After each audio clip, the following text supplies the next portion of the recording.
আমরা এই ভুট্টা এটাকে আগুনে সেঁকে বা পুড়িয়ে আমরা একটুখানি লেবু, নুন, শুকনো লঙ্কা গুঁড়ো দিয়ে খাই। কিন্তু এখানে তো এটাকে সুইট কর্ন, এটাকে সেদ্ধ করেছি। এবার আমার কাছে আর কিছু নেই, এটা আছে চাট মশলা, আছে চাট মশলা পাউডার আছে, আমি এটাকে এর মধ্যে দিয়েই ট্রাই করছি।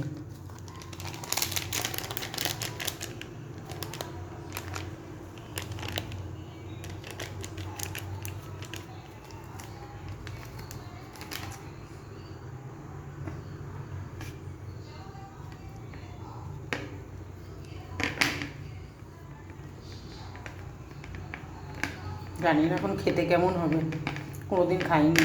হ্যাঁ, সুইটকর্ন খেয়েছি। কীরকম খেয়েছি, আমরা এই মলে ফলে সুইটকর্ন বিক্রি হয়, সেরকম খেয়েছি। তো এটা জানি না কেমন হবে। তো